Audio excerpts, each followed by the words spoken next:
This is Mike Console. Welcome to Novelist Spotlight. Thank you as always for joining me. I have long been fascinated with Norman Mailer, his incredible life and career. And I've only met one person, despite the fact that Norman Mailer was around for so long and met so many people, did so much. There's only one person I know who has met him, and that happens to be one of my brothers who did a short stint as a server in a restaurant inside the Sheraton Inn in Ithaca, New York, when Norman Mailer came in and had breakfast. He had your basic bacon and eggs breakfast, nothing extraordinary. And I remember my brother told me that he left $1 or $2 tip, which was customary, and he was a nice enough guy. But that's the sort of guy he was. He was recognizable. My brother's not a literature guy by any stretch. And for him to recognize Norman Mailer, who I assume was in Ithaca at the time, probably speaking at Ithaca College or Cornell University, and but my brother was there, he recognized him, and he was that kind of guy that he always seemed to be on TV or in the papers. He was a very public figure. I mean, think back, Norman Mailer sold 200,000 copies of his first novel, The Naked and the Dead. That's a war novel. And it made him one of the most celebrated post-war literary figures at age 25. He was only 25 years old when that one was released. And since that time, he's written more than 30 books. He won 2 Pulitzer Prizes. He won at least 1 National Book Award. He's directed 4 films, written 10 screenplays, and had 6 wives, all of whom he cheated on profusely. I think he met his match with his second wife, Adele, because she had an appetite for promiscuity, and she cheated on him as well. He didn't like that. In fact, he stabbed her a couple times, not because she cheated on him, to my knowledge, not directly because of that, but he didn't like the fact that, or didn't believe that's what's good for the goose is good for the gander. So, But that was Norman Mailer. Why am I fascinated with a guy who did so many bad things in his lifetime? And I don't think ever lived up to his literary potential. And I think he would probably agree with that if he was still around today. What fascinates me is that he was a man of a huge intellect. I mean, he was very intellectual. He was very intelligent. Stopped to consider that when he was 15 or 16 years old, his school instructors told his parents that he was ready for Harvard, which he eventually attended. And typical Norman Mailer, he was thinking in terms of going to MIT, the Massachusetts Institute of Technology, instead of Harvard. And those campuses are adjacent to one another in Cambridge, Massachusetts. And when he mentioned MIT to the women that he knew, the women who would be around the girls at that point, really, he would see that they'd look perplexed. Their expression was perplexed when he mentioned MIT. They weren't really familiar with it. It didn't have as big a reputation as it does now. And it's never had as big a reputation as Harvard. But when he said Harvard, they lit up. And that decided it for him, because he's the kind of guy who was always obsessed with how many women he could sleep with. He loved women on that level, but was, of course, considered a misogynist by feminists of his era. And he did a lot of awful things to women, the truth be told, and to men. He often settled things with fistfights. And not even settling things, he might just decide he wanted to slug somebody, and he'd do that. Now, he also wrote a book about writing. It's called The Spooky Art, Some Thoughts on Writing, and that book was published basically on his 80th birthday. His birthday was on January 31, which makes him an Aquarius, if you're into the zodiac. He died on November 10th, 2007, at Mount Sinai Hospital in New York City. And in between, he lived an outrageous life, one you probably couldn't even portray as a fictional character because it wouldn't be believable. He had this just ostentatiously bad behavior that became very commonplace. One of the stories that circulated during the early 1960s said that Mailer was taking his 2 poodles for a walk one night in Central Park, and he returned home exhilarated, with his left eye almost popped out of its socket. He told his wife that 2 sailors had, one of the sailors, he ran across 2 sailors. One of the sailors accused his poodles of being queer. So he handed the poodles to the other sailor and asked him to hold that while he taught his friend a lesson. So there he was in a fist fight in Central Park with a sailor who called his poodle or poodles queer.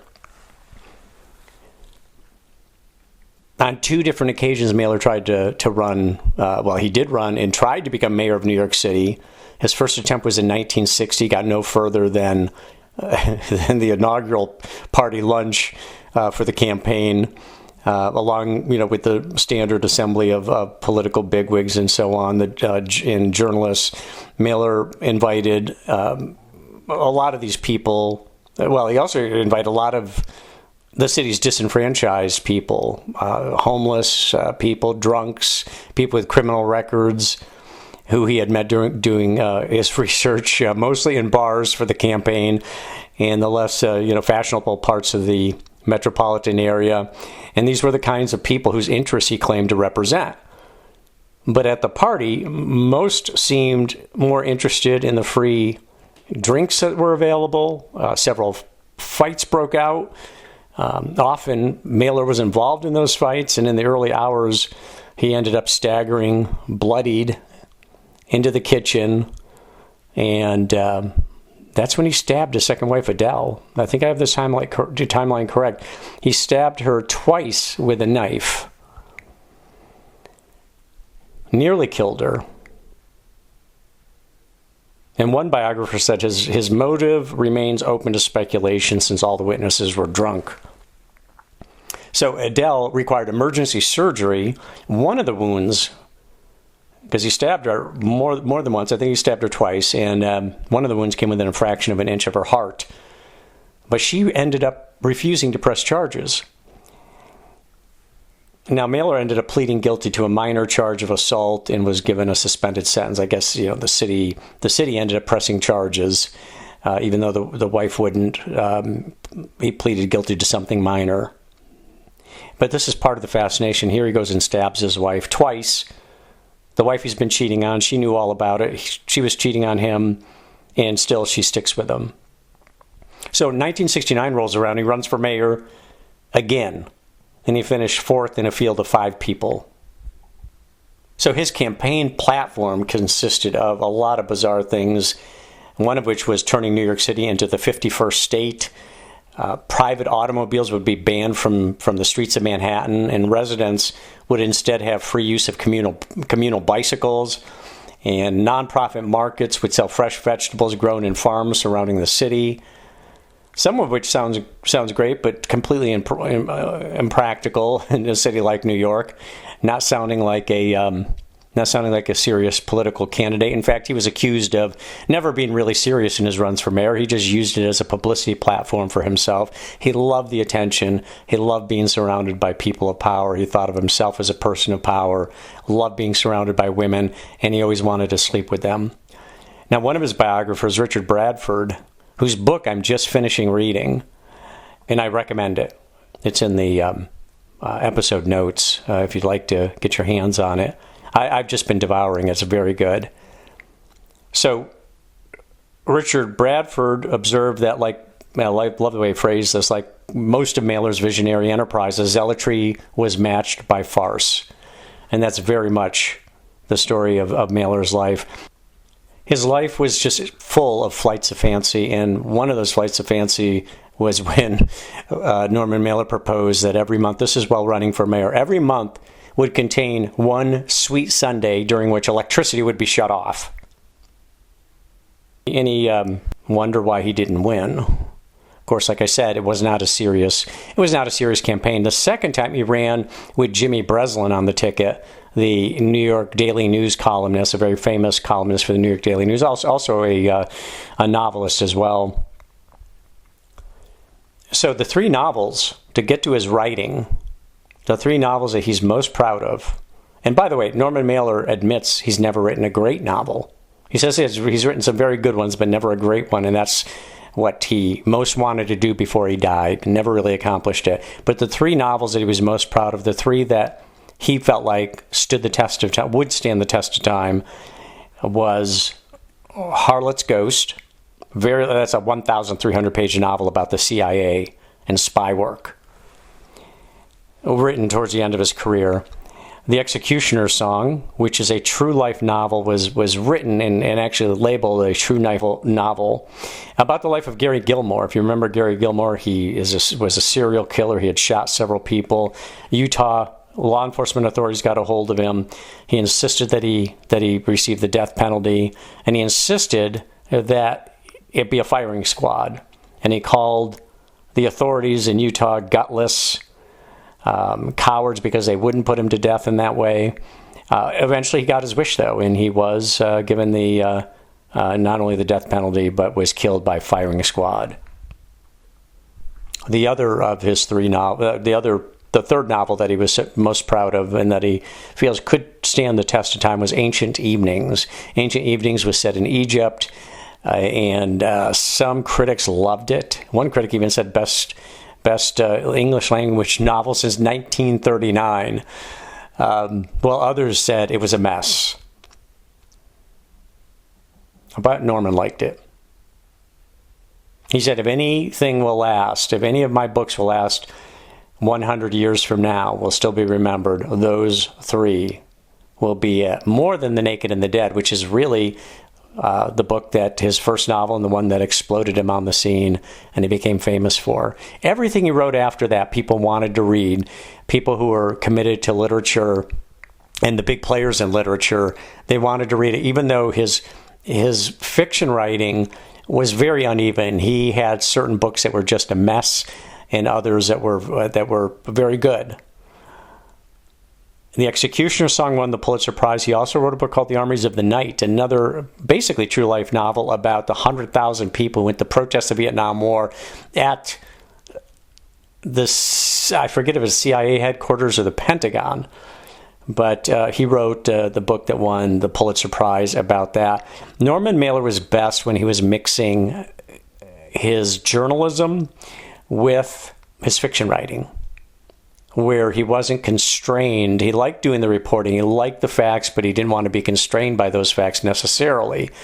Although The Executioner's Song, a lot of people said, hey, that's completely nonfiction. All of it's factual. There's nothing fictional about it at all. It shouldn't even be labeled a true life novel. So Armies of the Night, The Executioner's Song, both of those really were extremely journalistic, and both of them won Pulitzer Prizes. So among the novelists that he respected are, although he's said bad things about several of these novelists over the years, John Updike, John Irving, Philip Roth, Saul Bellow. And in fact, at one point he said about Saul Bellow that I can't take him seriously as a major novelist.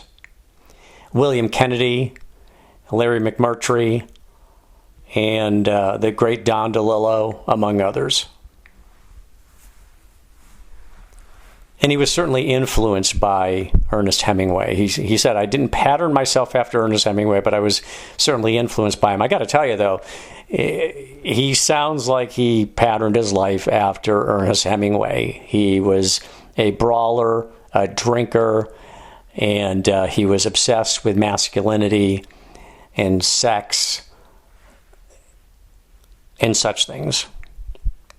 And he admits to having an identity crisis right after the publication of The Naked and the Dead. He told Charlie Rose, he did more than one Charlie Rose interview, but this one was later in life. It was about his time of his 80th birthday. In fact, Charlie Rose had him on because he had just written The Spooky Art about writing, his writing book.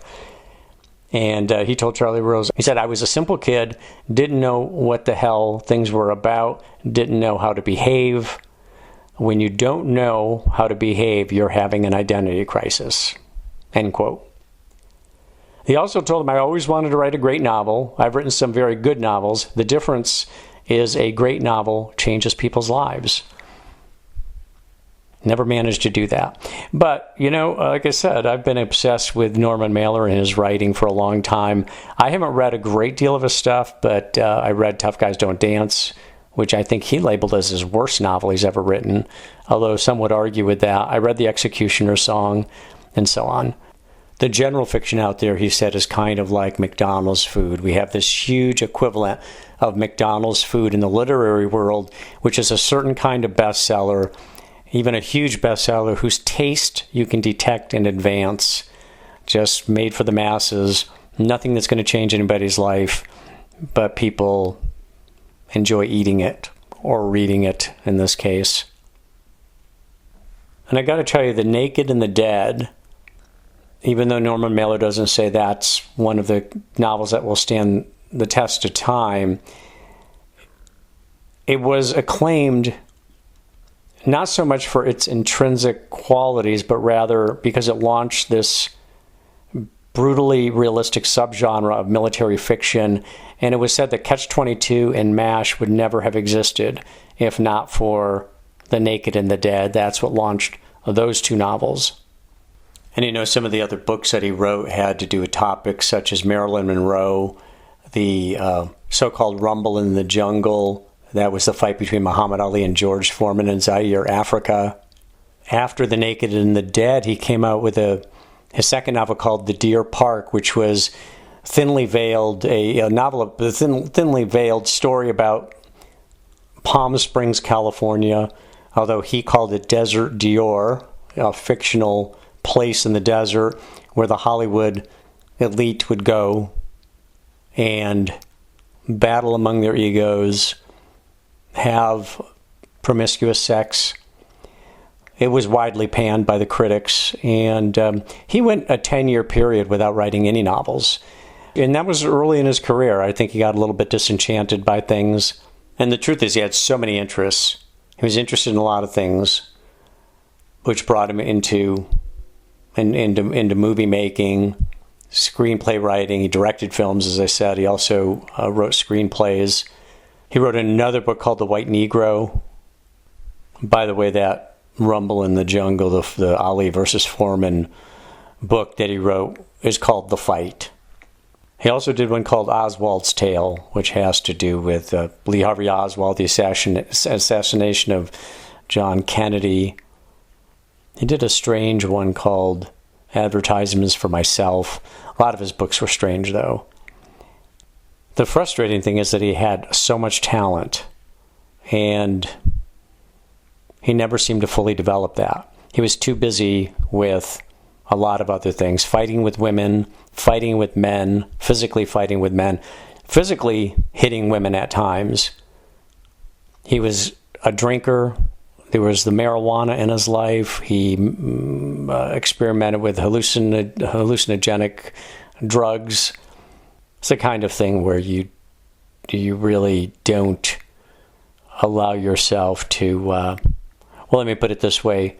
You're not going to reach your full potential as a writer when you are enmeshed with drugs and alcohol and all kinds of other distractions. The list goes on. There's nonfiction and fiction books.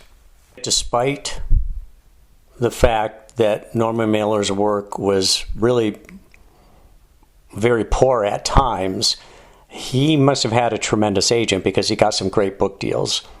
There was one deal that he got with his publishing company that paid him $250,000 a year for X number of years. He was supposed to deliver 4 different books, and this would take him late into his life. So it's almost like being on a $250,000 salary and being expected to go ahead and produce work that he didn't always produce that well. Of course, there was always an escape clause that said if the work is considered unsuitable, which it was at times, then we won't publish it. Then that's an opt-out on that particular book that he's produced. There he was with this big contract with the publishing company, but he had 5 ex-wives and he had children by different women, and he was on the hook for all of that. Well, to his credit, he did come through and pay what he owed, but that created financial stress. There are times when you just have to, if you're Norman Mailer, if you're a name of that caliber, you're going to write something because you're going to get paid for it. Now, he was also, as I alluded to, a journalist, and he wrote for the Village Voice, probably the most famous alternative weekly in all of the United States. This was back, of course, when newspapers were hot properties. And he wrote just gibberish at times, stuff that for the column that he would write would be just nonsense. You know, in the Armies of the Night, as I said, won a Pulitzer Prize, but it started as a magazine article, 90,000 words in length, probably the longest magazine article ever published. And a little wonder that it was turned into a book, and a very good book that won the Pulitzer. When he wrote Oswald's Tale, he went to Russia. This is when, after Mikhail Gorbachev came to power and had enacted his policy of perestroika and glasnost. The country was opened up. Tensions with the United States were much lower. So Norman Mailer travels there along with Lawrence Schiller, the great American photographer and an author of his own books as well, and to do research. They opened up a lot of those old KGB files, and he and Schiller were in search of information about the Kennedy assassination. They spent months there and never actually panned out. They never actually came away with information that they were looking for. Not that they were looking for something really specific, but it was basically digging for information and nothing interesting came up. But still, Oswald's Tale got written by Mailer, and it was written and published. So he went ahead and just resorted to his fictional skills, and no doubt a lot of it was nonfiction, because he did do a tremendous amount of research on that. Also, he is said to have done a tremendous amount of research for Harlot's Ghost, the book about the CIA. Major book. Again, 1,300 pages. I saw one critic on Amazon saying it's a good 600 to 700 page novel. The only problem is it's 1,300 pages. So it's this big, windy piece of writing. A lot of people loved it, though. It's well reviewed, just in terms of the readers themselves, well reviewed. The literary critics were not as kind as your everyday reader. Nothing really unusual about that. Despite his wanton lifestyle, again, man had a huge intellect.